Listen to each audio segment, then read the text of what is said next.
Did you really think that Sweet Baby Inc. were the only organization out there intent on destroying everything that we know and love? Injecting their woke ideology into anything that they can get their claws on, talking down to the audience, insulting you if you're the wrong skin color. If you don't look like them, you deserve less, not more. You're a bad person. Re-educating you on their worldview, their brand of politics. And if you don't agree, you are certainly evil. There are many of these organizations out there, and Black Girl Gamers is the latest one that is gaining a little bit of traction. There are many businesses out there, consultancies like Sweet Baby Inc., like Black Girl Gamers. There's many lists that exist that people have compiled, basically shining a light on organizations that game developers are hiring to ruin games, essentially, to take advantage of DEI funding, where they say, yeah, we'll give you some money to make the game, but then you have to hire clowns like this, who will basically make sure that video games as a medium are no longer the focus. The gameplay, the story, everything else, that must come second, because the product now has to be a vehicle for, as Black Girl Gamers put in their bio themselves, education, basically trying to indoctrinate, I imagine mostly children, into adopting their worldview going forward, and perhaps anyone else dumb enough to get sucked in by them. Now, Black Girl Gamers, they were sort of hiding while the Sweet Baby drama was going down, and there was a lot of people talking about it, but they are very much one and the same, all of these different groups. They all do the same thing, which is to ruin gaming. That is the short of it. But they're getting talked about a little more than usual at the moment for a few reasons. Firstly, they are aligned with Sweet Baby. They admit themselves that they do all of the same sort of work. They actually worked on Forspoken, which was an absolute joke of a game. No one enjoyed it. It was middling. Even the people who were desperate to like it before release because it ticked the right boxes, it had that female person of color in the main role, they had to admit it was middling, and everyone totally forgot about it soon after. So these clowns, they worked on Forspoken, but they are getting talked about more because of a few controversies. It's become clear that they don't just happen to support gamers that are black girls, as the name suggests. They actually discriminate in their hiring practices. So they've actually made it a rule, essentially, internally. This is what it seems like, that they will only hire black women, no one else. If you're of any other skin color, if you're the wrong gender, they won't hire you.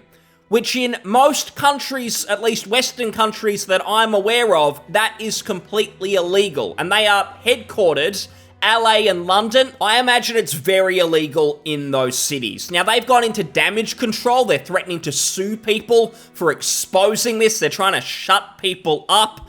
People who were involved in this group previously, ex-members or ex-employees, they've also come out and said what a horrible organization this is. And as usual, these virtue signalers, they're making money off pretending to be victims, basically. Surprise, surprise, they're all horrible people behind the scenes. Who would have thought? So to give you a little bit of context to start with, so Black Girl Gamers, they've tried to act innocent in all of this. Why are people picking on them? They're nothing like Sweet Baby. People are getting them confused. That's some of the sort of stuff that they've said since a torch has been shone on them. But if we look at a tweet from earlier this month, I mentioned this in a previous video, but just to remind people, they said, it's all in defense of Sweet Baby Inc. They said this when they were arguing with someone who work in a similar lane to us, who do great work. It's nice to see solidarity when being attacked online. So they admit to doing similar work to Sweet Baby, and they stand with them. Well, it's funny that, because as soon as the Sweet Baby stuff started to get quite intense,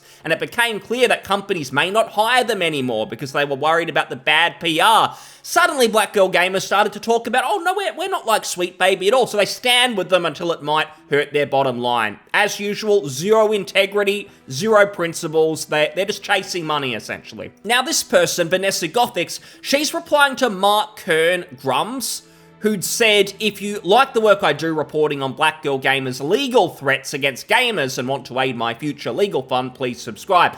Now, I'll mention those legal threats in a second, but this person here says, As a former Black Girl Gamers member, I can confidently say that these people are full of crap. They do not care about diversity. They probably kicked me out for being anti-black, aka not making an idol out of my skin color and refusing to hate white people. So essentially, they refused to be a victim. They wanted to stand on their own merits, their own 2 feet. And this group lost their minds. It sounds like they perhaps fired them or stopped working with them completely and totally shunned them. We can see this in a follow-up tweet where she says, "I was harassed for months after the fact and received an onslaught of vitriol from many of their black members." You know how Black Girl Gamers responded, so she obviously went to them and said, "Hey, I am getting genuine harassment. Here's the receipts." She says, "Black Girl Gamers blocked me and literally scrubbed my existence off of their platform." So when their narrative for being victims, "Oh, we've got it so hard," when that was challenged in any way by another black woman, by the way, this is another black female who worked for them, as soon as that was challenged, they basically just deleted her. They deleted anything to do with her, blocked her, and they just rubbed their hands of it. This is the sort of group that we're dealing with. They serve no real-world purpose. They're simply taking advantage of, financially taking advantage of the fact that there are so many clowns, morons out there who think everything is about skin color and everyone's oppressed if they're not white. And most of the people saying that, they are white and they hate themselves and they push this onto people, and Black Girl Gamers are taking advantage of that fact. Again, gaming companies get DEI funding and so on. That's one reason they get hired. Another is because we see some of the game developers who work for all our favorite companies like EA, Microsoft, Ubisoft, and most of them, the pink hairs, the blue hairs, the no genders, they all support this. So they threaten their managers to hire them, or there'll be a revolt or something. That's what seems to go on. Now, I mentioned Black Girl Gamers making legal threats. So let me give you the context here. An article was put up. Forsaken consultant Black Girl Gamers appears to discriminate in their hiring practices while claiming they are being harassed. And what this article is referring to is a tweet that Black Girl Gamers made not too long ago, looking for black women content creators that make Dungeons and Dragons content for some potential brand work. Hit us up. So they basically full mask off, not being subtle in any possible way. They just made a tweet saying, "Hey, we're only looking to work with black women. If anyone else is looking, sorry, you're not invited."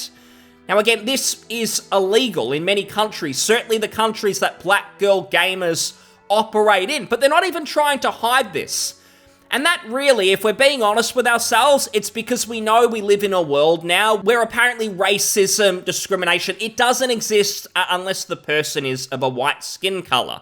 Now, in legal terms, definitions, that's not the case, but culturally, this has been pushed for such a long time. And because Black Girl Gamers are in their own bubble, they live in their own world where literally everyone's a victim, they think this is fine. They've actually forgotten that if we look at the legal definitions, they are doing something illegal. You can't purely hire people based on skin color or race or exclude them for those reasons either. So this article, it shone a light on this, and rightly so. These people should be held to account. And Black Girl Gamers were not happy. They took to Twitter in a rage. They made a long post that no one can reply to, by the way, so they're scared of criticism, censorship. And they said, "We're addressing the recent allegations published on thatpartplace.com," who posted that article, about discriminatory hiring practices within Black Girl Gamers. "These claims are false and were made without prior fact-checking or verification from us or our representative." Why would they ask you? You put the tweet up there where you said that on the town square. You said it on Twitter, on X. It's not like someone dug into your files or made an assumption. You came out with it yourselves. Why would they have to ask you so you can make some excuse or take down the tweet so you can delete it or something? They go on to say, "Contrary to the allegations in the article, Black Girl Gamers has contracted freelancers of all races, genders, sexual orientations, blah, blah, blah." Now that doesn't matter. You're saying that in the past, you supposedly hired people of all races and everything, But we're talking about a tweet that you made right now, where you said you were only looking for people of a certain skin color. You can't just pick and choose. You can't go, oh no, but in the past we hired a white person and then there was some microaggressions, so we fired them. Now we're only looking for black women. We can see that all white people are the same, so now we're going to treat them as such. And we only want people who look like us. You can't just do that. You have to follow the law. You're not doing so, therefore you are doing something illegal at the moment. It doesn't matter that it's like, oh, I paid my taxes 3 years ago, so I don't need to pay them now, and it's fine. No, what you're doing is wrong. And I've actually done some digging on this myself. So using a LinkedIn tool that I do use quite often, if we look at Black Girl Gamers, the company, this tells me the employees who actually work there. Now, they bang on here about contractors, and I'll even say in that original article, they were actually just talking about content creators that they work with. It may not necessarily be employees, so that is one thing. But it does seem like their hiring practice extend to their own staff, people they actually hire to pay a wage. And I imagine this is even more illegal, because if we have a look, there is a noticeable trend on the employees page here, which is every single employee that I can see is a black woman. So it seems like the content creators, people they look to work with, collaborations, they only look for a certain gender, a certain skin color. They do it the same for the staff that they actually hire. Now, here on LinkedIn, it's not a 100% foolproof method. There may be some employees who haven't put on their LinkedIn that they work there. But for tech companies, it's usually pretty accurate. I kind of work in a space where I look up a lot of people on LinkedIn. And generally, the people I look for, they have a LinkedIn account if they work in the tech space. So I think that this is pretty spot on.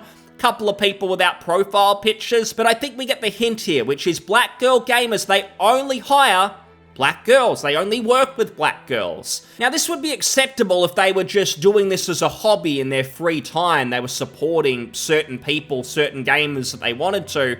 But this is a business that is making money in certain Western countries where discriminatory practices, they are illegal. What they're doing, you can't do this in almost all cases without being sued into the ground.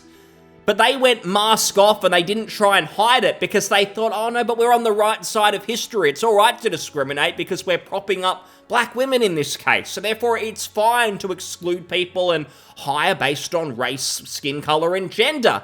It's not though. You're in your own bubble.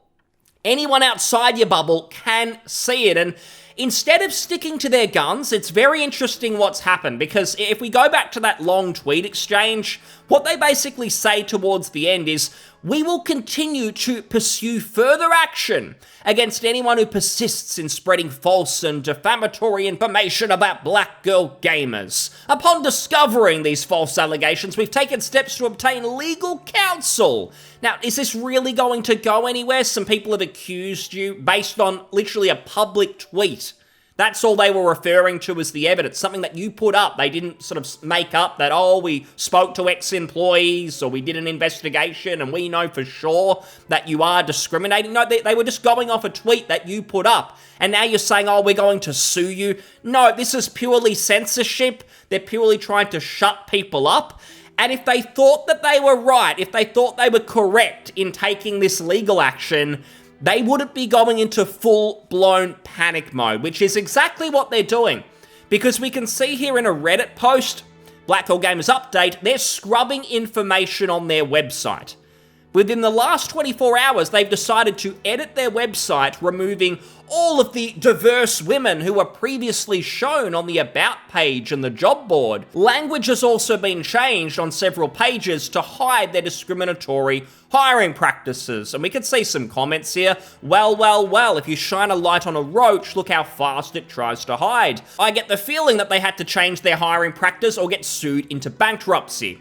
And you want to know the crazy part? Not a single gaming news outlet will say a fucking word about it. They'll sure as shit call us all a bunch of far-right tinfoiling, hat-wearing, blah-blah-blah bigots for bringing something up that challenges their worldview. And if we actually go to their website, this is correct.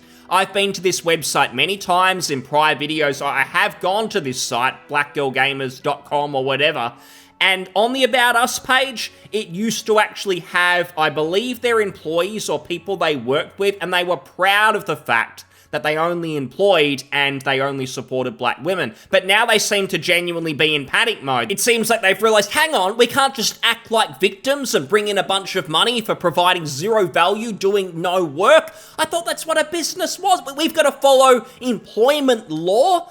What the fuck is that? That seems to be what they've realized. They've come to this realization, they've scrubbed their website, and now they're threatening to sue people when they're the ones who should be sued. I hope someone takes this further.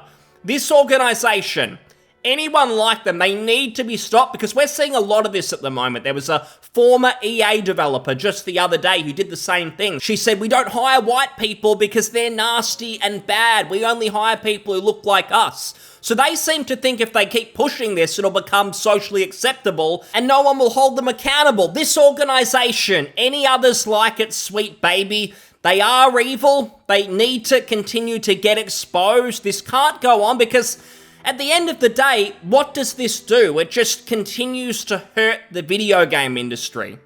These fools, they worked on Forspoken. Horrible game. Square Enix, they sold off, they basically killed Deus Ex, many other series that I love, so they could make friggin' Forspoken with these morons. The industry is suffering because of this. So I'm glad it's getting exposed. I hope these people do get sued, and I hope more of these consultancies, they disappear, or they continue to get laughed out of the room, and game companies just can't hire them because of the PR nightmare, and just knowing that people will boycott their games, as we've seen with the Sweet Baby Detected Curator. Thanks so much for listening. I'll see you on the next one. Cheers. Bye.